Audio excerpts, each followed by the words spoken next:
National's finance spokesperson Nicola Willis has admitted she doesn't know the impact her party's tax policies will have on house prices. Labor's under fire too for errant spending, with the ministry spending up large on post-budget breakfasts. Political editor Jenna Lynch reports. It began with a hiss and a boo. We've got public debt that's among the lowest in the developed world. Tough crowd for Grant Robertson at Queenstown's great finance debate. And we've actually done okay. Okay isn't good enough. The four finance foes toe-to-toe from the get-go. We're going to give them tax reduction because it's more important than funding. Yesterday, three economists from across the political divide provided analysis showing National would be $500 million short of what it thinks it's going to bring in each year from taxing foreign buyers.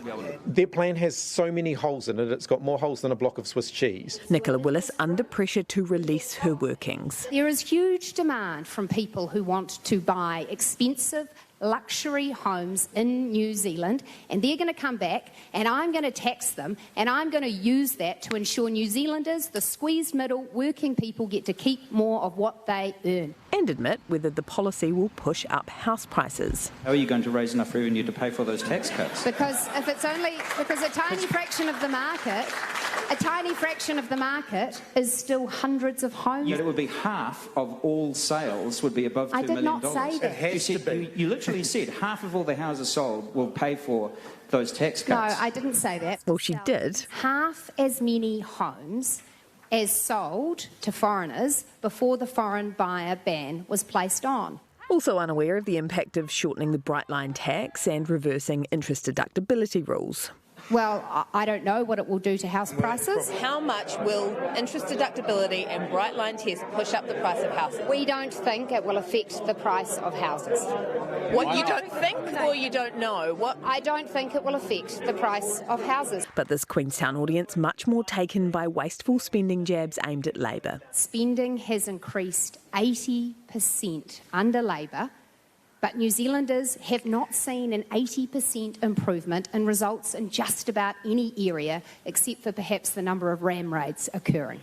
So, National also taking aim at the Ministry for Pacific Peoples, spending $52,000 on breakfast meetings promoting Labor's budget. What's concerning is actually a rather extravagant waste of taxpayers' money at a time of a cost of living crisis.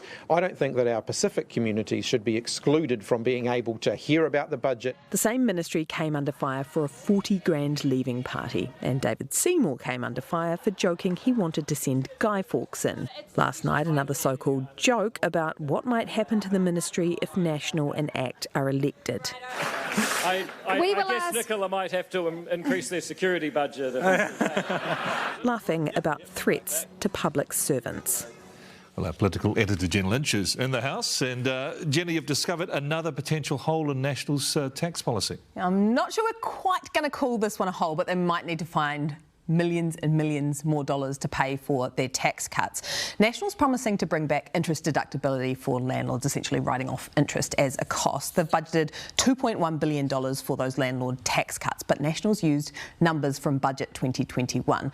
The latest numbers on interest deductibility weren't in the public domain, but I've got my hands on them under the Official Information Act, and it shows National could be out by more than $300 million. Now, National hadn't seen these updated figures when they put their costings together because, as I said, they weren't publicly available, and these are projections, so far from an exact science. But just got a response from National on this. They're maintaining their confidence in their numbers, make the point that residential investment and house sales have fallen recently, meaning the projections are probably out a bit too. So confident in their numbers they are that Nicola Willis is staking her job on these tax cuts, saying she'll resign if she can't deliver them.